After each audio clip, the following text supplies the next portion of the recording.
Most rich women are rich because of a man, whether they divorced him or they inherited it from their father or grandfather, or in one case, stepfather. Mainstream media doesn't like to talk about it. Even AI, when you search for this stuff, doesn't want to say it. And some of it will even be a lie. It'll say, oh, this person's self-made, when in reality, no, they inherited it. But they then invested it and then called the whole thing their own. Well, I just don't understand. If we're all strong and independent and we're equal and all this, then why don't we have the money? And you guys know the reason, right? But obviously, mainstream media, lefties and libs and whatever you want to call them will say, well, it's the patriarchy and it's because women have been held down and they haven't had opportunity. Really? Because it's been a long time and we had a ton of opportunity. In fact, obstacles have been cleared for us. And yet, today we're going to talk about a law in China that is shaking things up a lot. And it is brand new, 2025. And I wonder if America will follow suit. I think a lot of you guys would be in favor of it. So let's get into it. Welcome back to Far From Eden.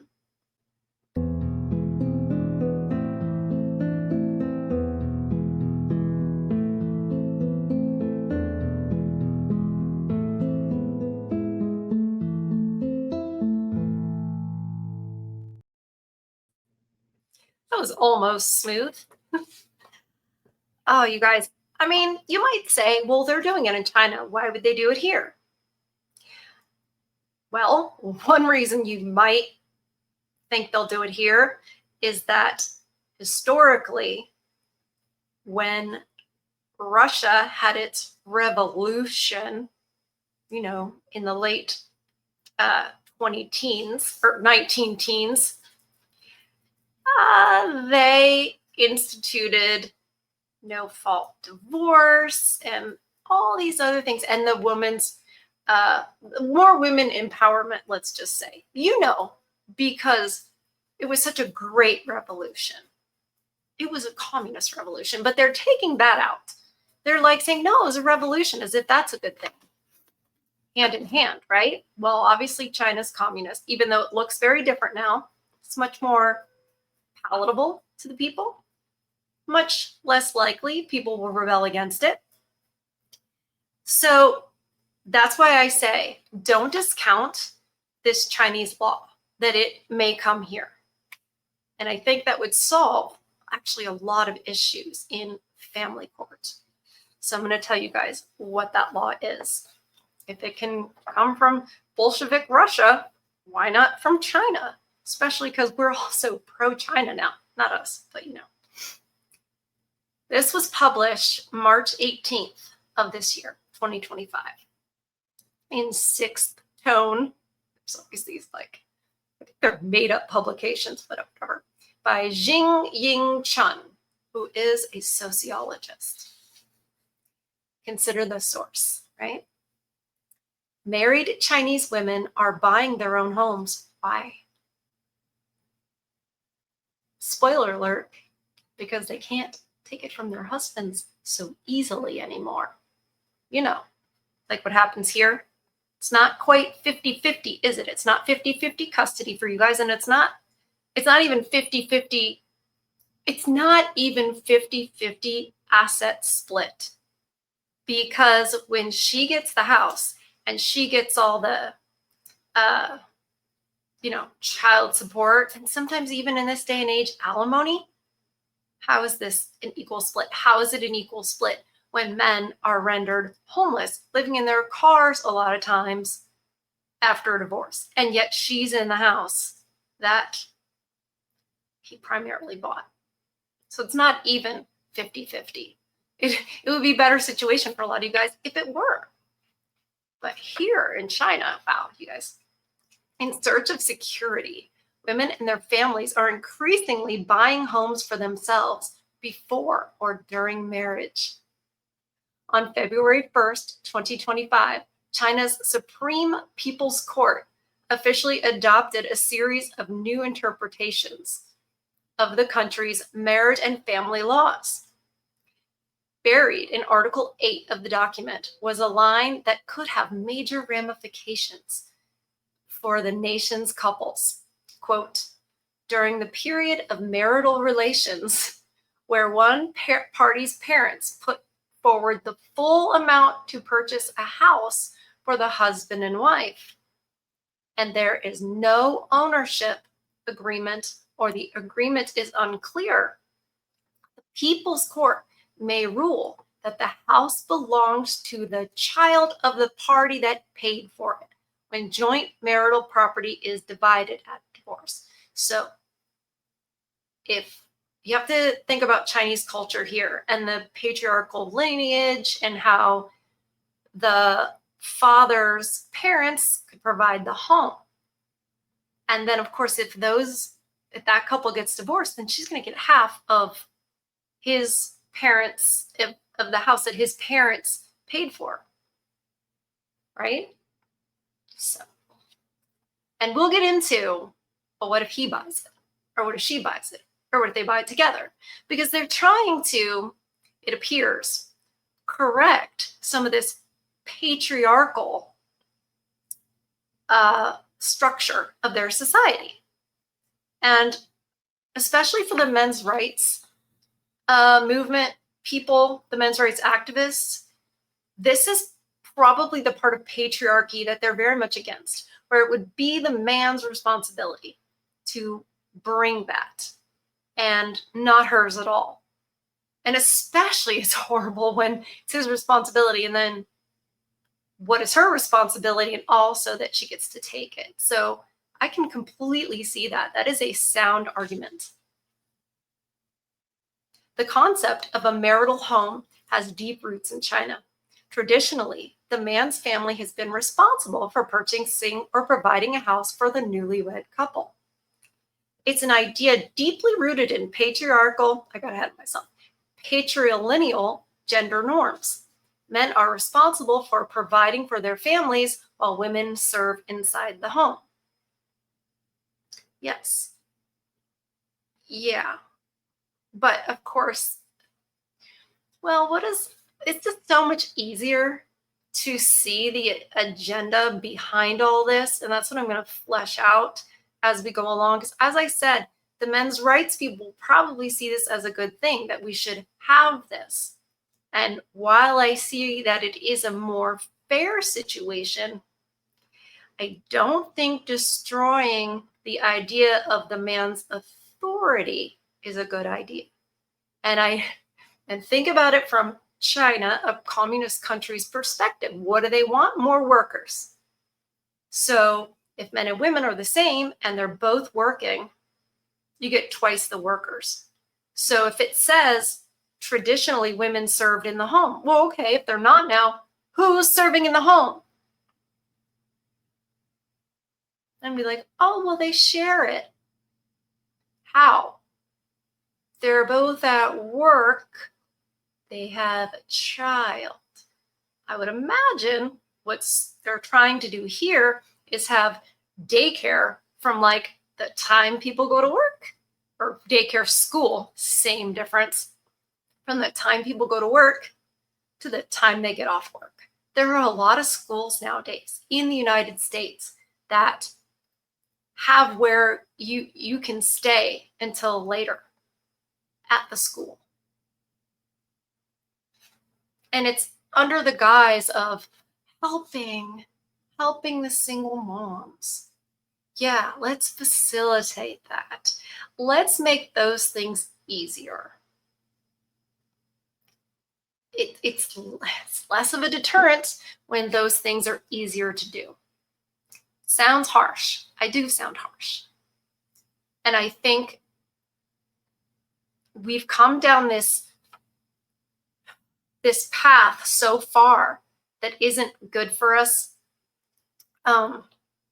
ultimately. And you can see that in the declining birth rates. So While I don't think this is okay, I also don't think divorce is okay. So you can see it both ways. If we're gonna have divorce and we're gonna have family court, make it this way. I mean, don't rip off the guys. The latest judicial interpretation seems to entrench the interests of men and their families. If a marital house is paid for entirely by the husband's family, then he retains ownership after divorce at the expense of his wife. And because housing accounts for the largest share of household wealth among Chinese families, this may lead to women not receiving appropriate compensation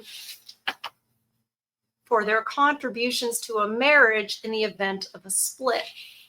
Appropriate compensation, you say? Well, how is this the only solution? Okay. But there's another side to the story. With the rise of the urban middle class and improvements in women's earning power, women's families, especially those from single child families, have begun actively buying their own marital houses and attempting to protect those investments legally. Wouldn't most of them be single child households? Of the age of people who are at the stage of getting married, correct me if I'm wrong, you guys, but wouldn't it be that there are a lot of single child homes since there was a single child policy? Wouldn't they just about all be single homes? And so many of them are dudes because they wanted sons. And that's why we have so many adopted Chinese girls from over here, especially, I don't know, about 20 years ago.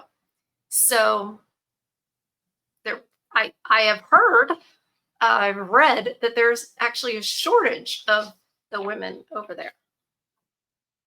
But they don't talk about that, do they? Attempting to protect those investments legally. Over the past 2 years, I worked with two doctoral students, Lin Ziyu and Li Zhuang. I don't speak Chinese, doing my best, to investigate this phenomenon. Together, we interviewed 20 young women in mid-sized cities who had married in the past 5 years, as well as 25 of their parents. In every case, their partners' families had provided a marital home. What? In every single case. Don't get divorced.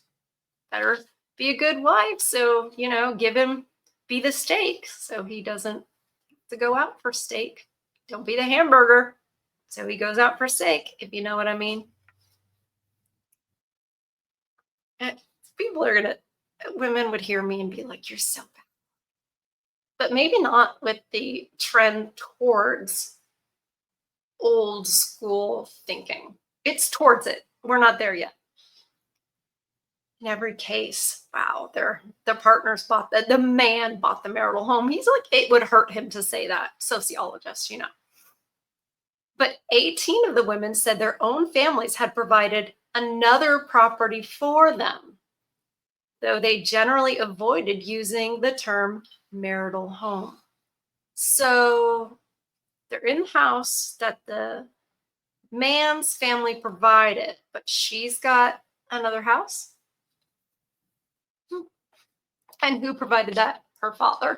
A man. Oh, because of just thousands of years of oppression. It's so oppressive to have people provide for you, you know? Isn't that like so hard where you're not the one to go and fight in those conflicts and not come back?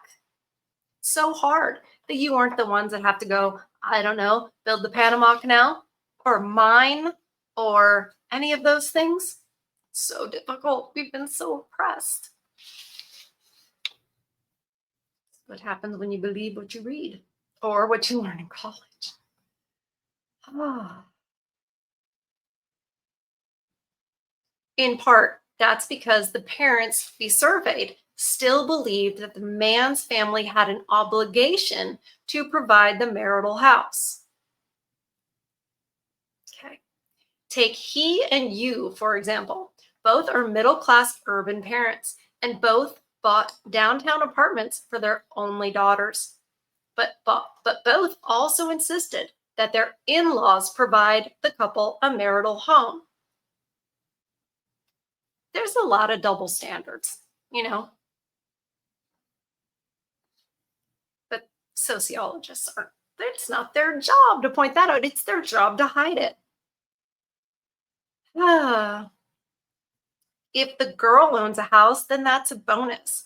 But the marital home has to be bought by the man, right? He explained. Without a marital home, how can you even talk about marriage? It's the bare minimum. What is her contribution? What is the bare minimum for her to bring? Some things are just worldwide, right? We talk all the time over here. Well, what are her duties and responsibilities? Andrew Wilson asked that to Tommy Lauren. Well, okay, if it's his duty to provide, what is your duty? If it's the man's duty to go off into these conflicts and not come back, or come back maimed, or come back, messed up, because you would, if you saw those things, you would. Even just serving in the military there's a lot more risk than, keeping the home or working in a comfortable office. What is the woman? What is the bare minimum for the woman? For you, it was more of a question of attitude. The size of the house he can buy depends on his ability. But whether he buys one or not is down to his attitude. He said, if it's not a large house, I can accept that, but I can't accept him not buying one. Hey, Chinese guys, have you ever heard of MGTOW? Might want to look into it because this is messed up. This whole thing is messed up. Messed up before this, messed up after this. Just because of the attitude. It's all about the attitude, sir. Both explanations reflect the continued influence of traditional marriage customs in modern China. Marital houses are not only a material basis for marriage, they also symbolize the commitment of the man's family to the couple and their ability to the man's family's ability to provide for the wife. Reflecting the traditional Chinese marriage pattern in which men provide and women serve.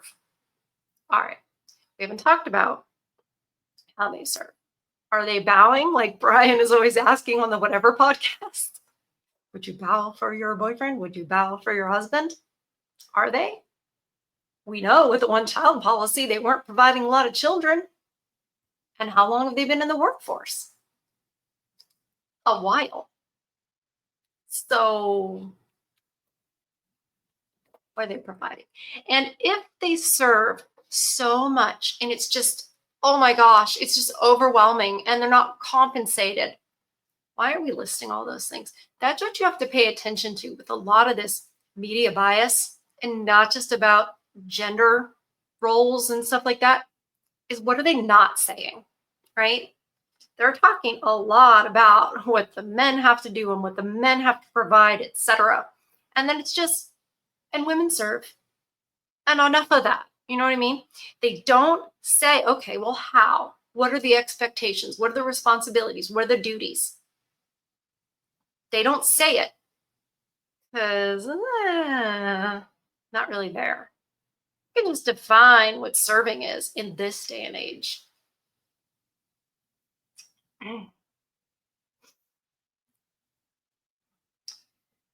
Although the women's parents generally require the man to provide the marriage house, many will also prepare a house for their daughter. However, they do not use the term marital house, partly out of deference to traditional marriage customs and gender roles, and partly due to legal concerns. Yeah, no, deference as if deference to his authority or his importance. No, deference to this is how it should be done and this is what you need to do. You better step up. That's they're deferring to that.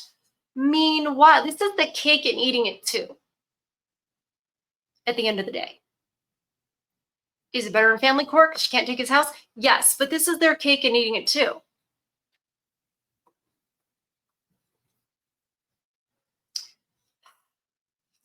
GA something. It's JIE. I don't know if that's still G. I don't know.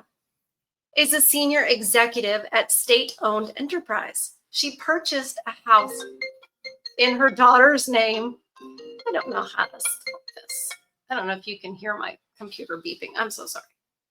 Tech is a challenge for me. She purchased a house in her daughter's name well before her daughter had even started talking about getting married. To ensure that her daughter would own the house outright, she specifically consulted friends working in China's court system. Wow. And told her daughter not to get her marriage certificate until Jie had finished repaying the mortgage. That way, Jie explained, no one would take advantage of anyone. You mean he won't take advantage of you? Or she wanted him to have the house and then her to have the house at the same time. Yeah, but you're going to live in his house. And his is an expectation. Yours is a bonus. Not the same thing. When pressed about her reasoning, she pointed to the specter of marital discord. There's a lot of trouble when two families come together, she said. Just imagine if the young couple start fighting and can't resolve it. How can you calculate the amount of money the woman's family spent on renovations? Okay. Oh, so now it's renovations. It's not how much she served. Then you'll end up with a lawsuit. I'd rather buy her a house of her own than the two sides would be able to divide things up clearly. There's always more trouble when people buy a house together. You don't think the women are trying to go for the man's house and say, yeah, but I did this. Yeah, but I did that. We'll see. This is brand new, 2025. We'll see. I mean, if they're like they are here, they will. Oh. Yishu took a different approach with her own daughter. She and her husband purchased a small apartment for their daughter nearly 2 years after she married, then took her to a local notary office to register the house in her name. I spoke with a lawyer I know, and she said that after my daughter gets married, if we want to give the house to just her, it's not enough for us to simply pay for it. Yishu explained, what if there's a dispute? It's better to go to a notary office to be on the safe side. These practices reflect the close attention that families in China pay to even minor shifts in the law. Well, I would too if I lived in communism. Well, we are now, aren't we? Because soft communism. China's 2020 Civil Code stated that housing purchased by parents for their children prior to marriage is considered separate property, meaning that it's not jointly owned by the couple. Middle-class parents of daughters have embraced this provision and sought to use it to protect their children's interests. They keep switching to children's interest, I think, so it doesn't sound so heavily in favor of the woman, their daughter's interests, as well as their own. After all, the purchase of housing represents a major transfer of parents' wealth to the next generation, sometimes even exceeding the value of their estate. Our family only has a daughter, one interviewee explained. Sooner or later, it's all going to go to her anyway. We're giving it to her now, but it's staying within the family. It's not like she'll just take the money and cut us off. What's ours is hers. Our only requirement is that it goes to her and no one else can touch it. Well, it doesn't sound like that's how it is from the father side of the family.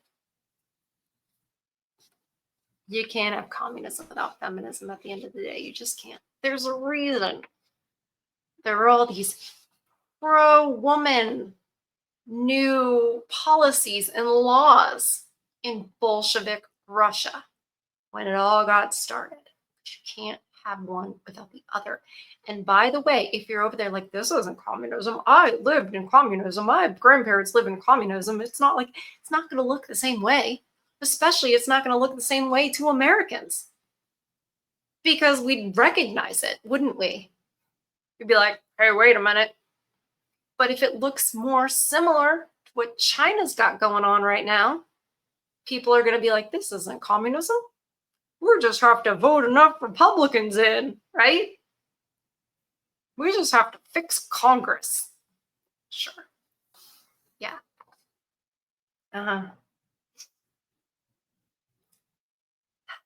This attitude reveals the importance that women's families attach to property ownership, not only in guaranteeing the interests of their daughters, but also their own. This has created a delicate balancing act with the man's family, which also wants to safeguard its interests. Yeah, I would. I think this reveals who women are. The parent and the parents of women. Think about it, it's the father of the daughter. He is against, this is partly how we got here. Think about this. So if there's one daughter and her parents are safeguarding the finances and stuff because they don't want him to get his hands on it, because that wouldn't be right. That's her father. That's her father doing that, which is, it's anti-man, actually, because it's against contributing, cooperating. It's against that. It's going, mine. And also, you better provide something for my daughter. So many men vote against their own interests, act against their own interests. Simpy dads are a great example. And apparently, they've got them in China too. Because human nature is human nature. So it doesn't vary that much, even in very different cultures and with very different histories. And with the whole world kind of meshing together with the leaders, or you might say, I don't know, a one world government heading that way, is it any wonder that the cultures are getting more and more similar? If the cultures are more and more similar, then the people will be more agreeable to one governing body. We are the world.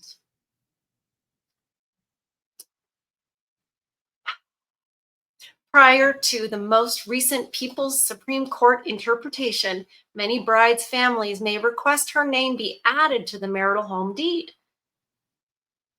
Added. Just put me on there. You know, my parents didn't earn it. I didn't earn it. Gimme. Thereby ensuring she would be entitled to a portion of it if the marriage ended. With that option off the table, they will have to look to their own resources in search of security. In other words, the change is likely to accelerate the transformation of the traditional patriarchal, patrilineal Chinese family into something more bilateral in nature. Bilateral in way of feminism, because it's still more responsibility on the guy. They didn't change that. The custom is that the parents of the man provide the house. They didn't change that, did they? No. They just were like, see, it's so much better. It's a ruse. Look how much, it's even a ruse to the men. Look, this will be, she can't take your house now. She can't take it. So much better. but we're destroying the patriarchy, which means the women are coming up to your position in culture without the responsibility. And that is not that is not a good thing. It's just not. And that's the problem with the rise of the empowerment of women, is like, where's the rise in responsibility? Not there. It's not there. It doesn't do much good for society to decrease the man's responsibility if we don't increase the woman's responsibility. Then we're just decreasing the responsibility of everybody. And if you've met the worst of Gen Z and a lot of the millennials, you will see that they do not think that they have any kind of responsibility to anybody, to their neighbor, to their job, it's just not there. So people may be like, oh, we're more equal now. Yeah, we're more equal in that nobody contributes anything. That's the direction it's headed. Nobody thinks beyond themselves. In my opinion, we should have been raising the responsibility of women and giving men more credit. And then we did the opposite. And that's why we're here. Even though things are more equal now, how's it better for anybody, really? We're almost done. Ultimately, marital houses aren't simply cold steel and concrete structures, but a reflection of mutual negotiations between generations and genders, traditional norms and modern legal codes. In the future, as the law is refined and social concepts evolve, the role of the marriage house may change, but it will always be a window into the institutional shifts taking place within the Chinese family. Yeah. And a broader statement on society as a whole, where it's going. And I think that we can take hints from other cultures and other governments in this day and age about where ours might be going. And the problem is that I don't think anybody voted for this in China, because even if they vote in China, it's not real, right? But I'm sure our voting over here is real. I'm sure it's all real.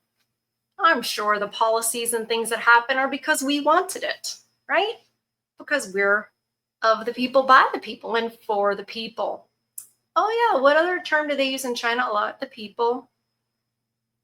That's just kind of a side note, but I don't think that these topics can be separated. They come with each other. So this is something to watch and something to ponder. Anyway, thinking about the men bringing the money and it being inherited through generations, tomorrow we are going to look at who are the richest women in the world and how did they get that way? We're going to look into that.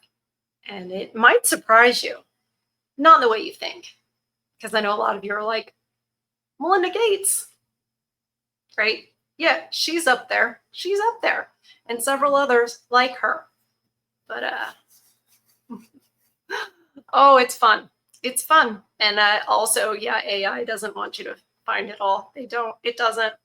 So if you have any questions, I'm going to reward you guys, whoever stayed through the whole video. If you have questions regarding this video that we just made, this Chinese law, what it means, if something like that will come here, if you like it, if you don't like it, if you want it to come here, if you have questions or comments, if you have questions for me, go ahead and email that to me.